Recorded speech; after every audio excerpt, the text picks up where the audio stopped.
atong tanan. Pakita mo mga smile, be. Kung pasalamaton ta kay kita, buhi pataron, bang uban, wala na gininhawa. So, dapat balipayon lang tao. Smile lang. Okay, natay question karon sa ato ang gitopic nga gidiscuss gabi. So, asa lang sa kamot ha, sa gusto mo answer. Labi na, ato na ihatag nato sa atong mga bisita. Okay, first question. Tama o mali lang niya, alsa lang sa kamot. Atong ihatag sa chance sa mga adult ha. If ever walay mo tubag ng mga adult, hatagan na itong chance ka mo. Okay? So, first question, mga nanay. Tama o mali lang niya? Uy, papagani question, astig. Okay, first question. Ang tanang mga tao sa tibuok kalibutan ang makatagamtam sa kapungot sa Ginoo sa katapusang panahon. Tama o mali? Asa ang kamot? Asa? Asa? Atong sa tagnanay, sige si nanay, answer is? Tama ba ang answer? Okay, ha? Asa inas na yung answer lang yung likod? Ang tanan daw, ibig sabihin, ang tanan ang maka-experience ato. Tama o mali? Ang answer sa likod, kinsa man na? Kasi answer ka, okay. Ano sa answer, be? Mali. Kay pili ang tanan ang maka-experience ato. Ang mga katawhan sa Diyos, iyang gina-preserve. Okay, next question. Tama o mali gihapon eh? Ang tanang kapuluan nangahanaw ug wala nay bukid nga makita. So sa pag-abot sa panahon, wala na daw mga bukid, nahanaw na tanan. Unsa may answer? Tama o mali? Nanay, sige para ko. Unsa nay? Yes, tama. Yes, sakto. Okay. Pakpak po dahil tanong kay mingaw manubay pakpak. Okay, third question. Okay, tama o mali gihapon eh?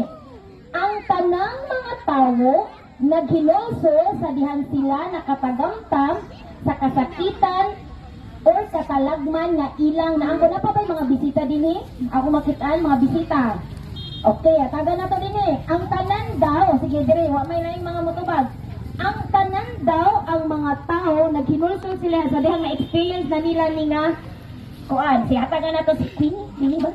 O sige, at unsa may answer? Tama o mali? Ang mga tao daw naghinulso sila sa dihang naka-experience na sila atong nga mga kasakit. Tama o mali? Tama. Mamati lagi ta. O sa'yo na ang answer. Mali man ang kauban. Okay. Sa ila itong na-experience ang katong mga kasakit na na-experience, wala good sila maghinulso. Okay? Mamati ta sa topic. Next, ikaupat. Naa daw, kanina lang, pila ka kilo nga yelo ang mubagsak sa gidescribe na to. Sige, answer na gid ni siya. 50 kilos. Okay, di na lang itawo mali. Kaya murag mo answer na maging mo dito. Okay, 50 kilos ang mubagsak gikan sa langit. Okay, sila naman tani. Okay. Unsa nga numero ang gi-represent sa katong, unsa nga number ang katong mananap nga mapintas? Unsa man to nga numero? Sa answer te? Yes, 666. Hadlukan din na dati no, 666. Okay, pakpak po da. Thank you. Next. Okay. Kani, pila man kabuok ang mga nasa Revelation katong gidiscuss gabi sa atong magsusulti, pila man kabuok hampak ang ipahamtang sa Ginoo sa katapusan panahon. Yes. 7. Okay, very good. Okay, last. Sa 7 kabuok nga mga hampak, tagay lang dyan kung usa lang yun. Usa lang, namati mo gabi. Usa lang sa mga hampak. Sa may answer, naba dire? Wala. May answer na kata ganina? Taga na itong chance ang wala pa ni answer. Sa 7 kabuok. Sige be, unsa man ang mga bata na rin, wala may lain din mga dagko. Sige be, unsay answer? Sa 7 kabuok, usa lang yun. Unsa man?